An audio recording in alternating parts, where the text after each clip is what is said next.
Playing multiplayer games online is a pretty cool experience. I mean, what could possibly beat playing with people all over the globe? Well, there used to be a time where online gaming just wasn't as big a deal, and back then the only multiplayer action people got was one half of a screen battling against the other, or by completing a game in couch co-op. Split screen and couch co-op was so effective that a lot of games even still use them today. Plus, it got people together in the same room, which is always cool. Hey guys, ArcadeCloud here, and today we're counting down our list of the top 10 best split screen and couch co-op multiplayer games. If you're new to our channel, go ahead and subscribe and hit that bell. Give this video a thumbs up and share it with some friends. It's free. Number 10, Left 4 Dead 2. Left 4 Dead 2 is one of those rare games with a near perfect score pretty much everywhere you look. The game is a cooperative masterpiece that builds on the solid foundations left behind by the original zombie shooter Left 4 Dead. In the game, you play as one of 4 protagonists fighting back against hordes of infected zombies. You can split the screen vertically or horizontally depending on which style you and your friends prefer, but the best thing about the split screen in this game is you can actually take split screen online, meaning you and your friend on the couch can both play against 2 online players as well as each other. Well, not against, but with, you know what I mean. The only downside is that this split screen function was exclusive to the Xbox 360 version of the game. Well, that is until people figured out how to modify some of the files on the PC version to unlock the mode. Number 9, Rock Band 2.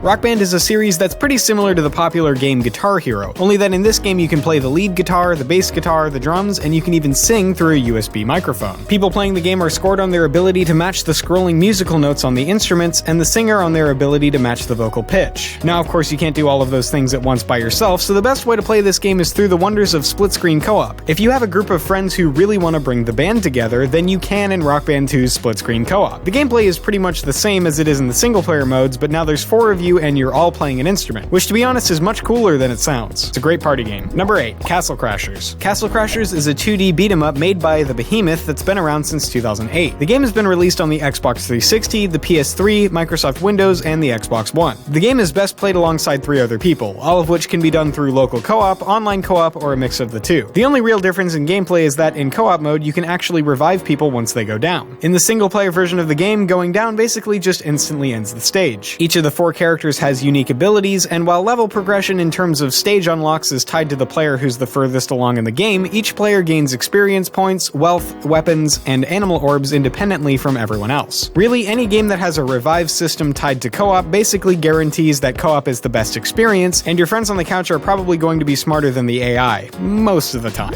Number 7, Rocket League. Rocket League has become one of the biggest indie games of the past few years, going from a purely PC and PS4 game to being released on Xbox One, macOS, Linux, and now even Nintendo Switch. One of the things you really need to be able to do with games like Rocket League is to be able to communicate with your teams, and obviously if you're playing online with other people, that can't really happen too easily. But what if the person is right next to you on the couch? Well, that's another thing altogether. Playing split screen against other people online is really fun, but the real magic of the split screen in this game really comes from the Switch version. You can take Rocket League wherever you want and then play against another friend on the go, or with them. Sure, split screen gameplay on your couch is cool, but split screen on the plane while traveling on holiday? That's even cooler. Number 6, Duck Game. Duck Game is a PC game on Steam, but it was originally released on the Ouya as well, so I wouldn't exactly blame you if you hadn't heard of it yet. But considering the game is coming out on Nintendo Switch soon, you might want to give it a try. It's one of my personal favorite games, so you know, there's that too. It's a 2D action game based around shooting, platforming, and has a really awesome 4-player co-op mode. Well, not co-op, but competitive, but it's couch co-op, whatever. Duck Game is seriously the perfect party game. The premise is simple. You die in a single hit. Last player standing wins, and I guess you can think of it as a really small 2D local battle royale game. You can play in local co-op with up to 3 other people, and while the game does have a single-player arcade mode, you can tell that this is the way the game was designed to be played.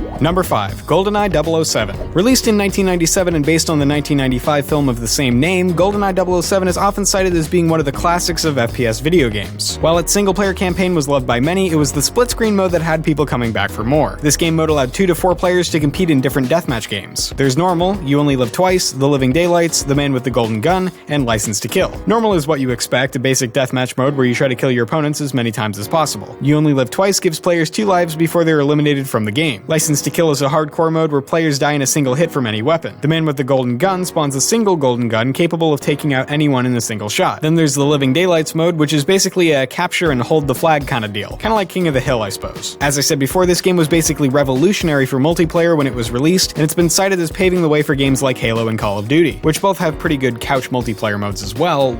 You know, maybe not the newer ones, but at least the old ones did. Number 4, Army of Two. Some games are literally designed with multiplayer in mind, and Army of Two is one of those games. Released in 2008 for the Xbox 360 and the PlayStation 3, this game was designed to be played with another human, and hopefully the one in the same room as you. It was a third-person shooter that centered on two mercenaries fighting through brutal war, tragic political turmoil, and an expansive conspiracy. The main gimmick of the game is to use the coordinated teamwork to get through parts of the game to such a degree that most objectives are basically impossible to complete without the use of a teammate. While you could play the game online, it was much easier to do all that team stuff with someone sitting right next to you, and considering that the servers for the game have now been turned off, that's basically the only way you can get the full effect of the game anyway. Number 3, Super Smash Bros. Well, we had to include it. One of the best games you could ever play on a couch with someone else is Super Smash Bros. Doesn't even matter which one you play, all of them are pretty good. Each game in the series features an expansive roster of Nintendo and guest characters to fiercely battle against each other in platform fighter combat. It's basically the dream game for any Nintendo fanboy. The reason this game is so superior in local play is all to do with input lag. When you play the game online with people, your controller inputs have to go through online connection to be registered, just like with any game. If you play it in local mode, you don't have to worry about any of that, meaning frame-perfect attacks and combos are just that much easier to pull off. Sure, that might not matter to everyone, but that little bit of extra added smoothness is just enough to make this game an awesome local experience. Well, that and all the Nintendo character fighting you'll be doing. Number 2, Mario Kart 8 Deluxe. Mario Kart 8 Deluxe is currently considered the definitive version of the Mario Kart experience. It builds on everything that the previous Mario Kart 8 for the Wii U did, and then made it even better, and then did the best possible thing by putting the game on the Switch. If you want a really good local game, then you literally can't do better than this. Well, except for our number 1 spot, maybe,